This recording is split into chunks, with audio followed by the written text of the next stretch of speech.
கும்பகோணம்னாலே பேர் போனது வந்து கோயில்கள். இதில் வந்து நவக்கிரக கோயில்கள்லாம் இந்த இடத்துல நிறையா இருக்குது. நாங்கள் வந்து இந்த நவக்கிரக கோயில்களுக்கெல்லாம் வந்து ஒரு ட்ரிப் மாதிரி வந்தோம். இதில் வந்து நிறைய இருக்கிற நவக்கிரக கோயில்கள் பற்றி எல்லாம் இன்ஃபர்மேஷன் எல்லாம் ஈஸியாக இருந்தது. ஸோ ஈஸியாக அங்கே போய் தரிசனம் பண்ணோம். இதோட கூட எங்களோட இன்னொரு ப்ரோக்ராம் என்னென்னா வந்து சில வேறு கோயில்களும் விசிட் பண்ணுற மாதிரி ஐடியா. எங்கள் அப்பாவோட ஃப்ரெண்டு வந்து, நான் பேசுகிற ஆடியோ கிளியராக கேட்குதா? ஓகே. எங்கள் அப்பாவோட ஃப்ரெண்டு வந்து திருவெல்லிக்குடின்னு ஒரு இடம் இருக்குது, அங்கே இருக்கிற கோயிலும் போக சொல்லியிருந்தாங்க. அதுவும் one of the plans.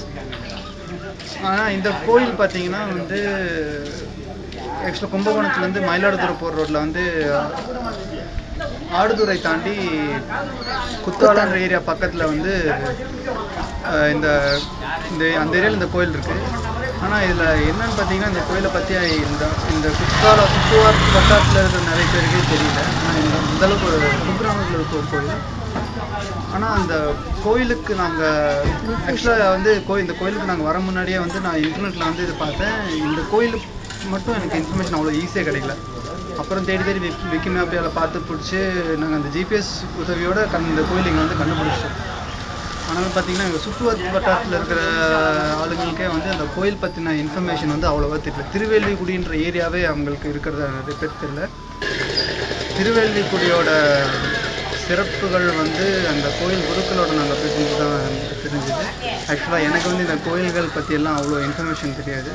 So வந்து அந்த கோயிலோட சிறப்புகள் பற்றி அந்த குருக்களை நான் பேச வச்சுருக்கேன். என்ன இதில் வருத்தப்பட வேண்டிய விஷயம் என்னென்னா, இது வந்து புராதன சிறப்புமிக்க ஒரு கோயில். வெளியே வந்து அவ்வளவு தெரியாதது ஒரு வருத்தமான ஒரு விஷயம்.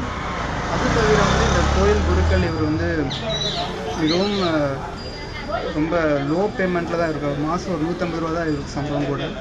எப்பயோ நிர்ணயிக்கப்பட்ட ஒரு சம்பளம் அது. இந்த மாதிரி ரொம்ப ஒரு கவலைக்கிடமான நிலைமையில் இந்த கோயில் இருக்கிறதுனால நான் என்ன யோசிச்சேன்னா, சரி நம்மக்கிட்ட இந்த வீடியோவில் வெளி உலகத்துக்கு தெரியப்படுத்தக்கூடிய ஒரு தொழில்நுட்பம் நம்மக்கிட்ட இருக்குது. ஸோ இது ஏன் இந்த கோயிலை வந்து உங்களுக்கு காட்டக்கூடாது அப்படின்னு நினச்சோம். ஆனால் என்ன ப்ராப்ளம்னா, நாங்கள் ஏற்கனவே ஒரு டைட் ஷெட்யூலில் இருந்தோம். ஸோ வந்து நான் முடிஞ்ச அளவுக்கு அந்த டைட் ஷெட்யூலில் குருக்களை பேச வச்சு கோயிலோட சில பார்ட்ஸ் அப்படி எடுத்துருங்க. அது பாருங்கள், கோயிலுக்கு வாங்க.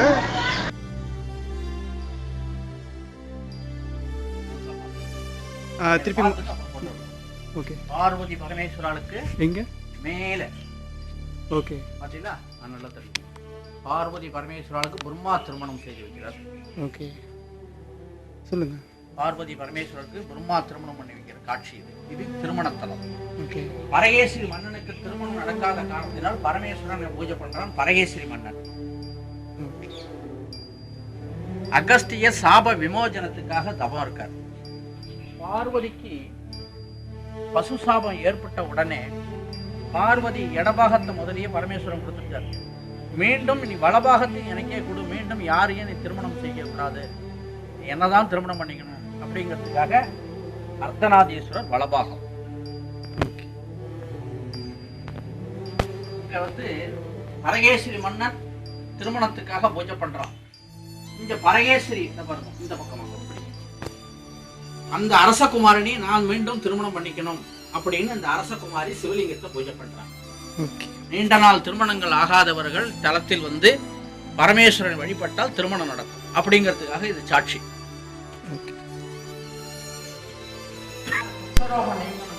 இந்த பாடல் சுந்தரமூர்த்தி பாடியிருக்கிறார். மே பாட்டை மட்டும் பிறப்பதும் இல்லை இறப்பதும் இல்லைன்னு முதல் பாட்டு. ஓகே.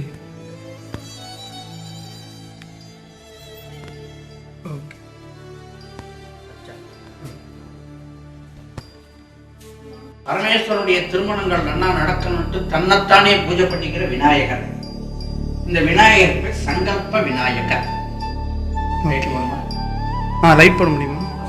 தன்னைத்தானே சங்கல்பம் பண்ணிக்கிறவர். இவருடைய அமைப்பு எல்லா விநாயகர் மாதிரியே இருக்க மாட்டார்.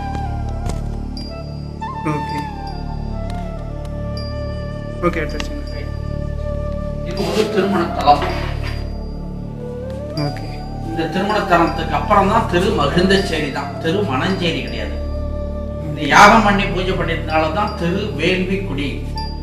கல்யாண சுந்தரேஸ்வரர், கல்யாண சுந்தரி, பரிமள சுகந்தநாயகி, மணவாளேஸ்வரர், கௌதமகேஸ்வரி, கௌதமகேஸ்வரர். யாகம் பண்ணினதுனால கௌதுகா பந்தன கஷேத்திரம். இதுக்கப்புறம் தான் திருமணஞ்சேரி.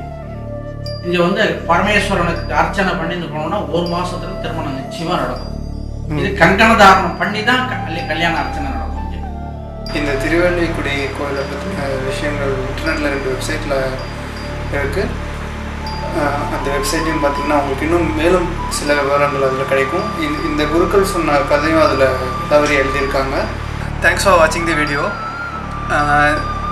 இந்த வீடியோ ஆக்சுவலாக வந்து நாங்கள் வந்து மொபைல் கேமராவில் தான் எடுக்க முடிஞ்சது. நாங்கள் எதுவும் வீடியோ கேமரா கொண்டு போகல. ஸோ அது வந்து குவாலிட்டி ரொம்ப இதுவாக இருந்திருக்கும். அதுவும் வந்து டைம் எங்களுக்கு நிறைய இல்லாததுனால ரொம்ப கம்மியாக தான் எடுக்க முடிஞ்சுது. அவ்வளோ குட்டி வீடியோக்கு வந்து நான் ரொம்ப பேசிட்டேன்னு நினைக்கிறேன். இருந்தாலும் ஒன்ஸ் அகேன் தேங்க்ஸ் ஃபார் வாட்சிங் தி வீடியோ. கண்டிப்பாக இந்த கோயிலுக்கு வாங்க. தேங்க்யூ.